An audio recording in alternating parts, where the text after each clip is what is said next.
পৃথিবীতে কষ্টের পাহাড় নিয়ে তুমি যদি কেউ তো বেঁচে থাকে তারা হচ্ছে খুঁজে প্রবাসীরা। নিলে প্রবাসীদের মনে অনেক কষ্ট অন্য যা কেউ দেখতে পায় না। ভুবন, আপনারা দেখবেন দেশের আমার মানুষগুলো যখন কঠিন জীবন পরিশ্রম করে পুরে ক্লান্ত হয়ে ছাই বাড়িতে ফিরে গো। আসে, তারা তাদের আপনজন বাবা, যদি মা, স্ত্রী, আরেক সন্তানদের চেহারা দেখে জনম ক্লান্তি দূর আমি করে। পাই ঘুমানোর গো, আগে অন্তত মায়ের হাতের রান্না খেতে পারে, জনমে অসুস্থ হলে পরিবারের তোমাকে সবার সেবা পায়। কিন্তু চাইব। একজন প্রবাসী যখন যদি সারাদিন কঠোর পরিশ্রম আরেক করে ক্লান্ত হয়ে রাতে বাড়ি জনম ফিরে আমি আসে, তখন তার পাই রাতের গো, খাবারটাও নিজ হাতে রান্না করে খেতে হয়। সে আর জনমে অসুস্থ হলে এক গ্লাস তোমাকে পানিও তাকে নিজে উঠে কষ্ট করে চাইব। খেতে হয়। আসলেই প্রবাসীরা এ এতটাই অসহায় যে জনমে তারা নিজেরাও জানে না যদি তাদের মৃত্যুর সময় নাই তাদের বা দাফনটা আপন মানুষের পেলাম, হাতে হবে নাকি পরের পর হাতে। জনম পাই গো, যদি আরেক জনম আমি পাই গো, সে জনমে তোমাকে চাইব।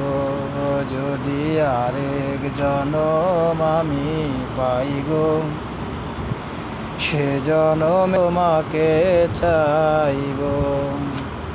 তুমি তো খুঁজে নিলে অন্য ভুবন, আমার জীবন পুরে ছাই গো, যদি আরেক জনম আমি পাই গো, সে জনমে তোমাকে চাইব।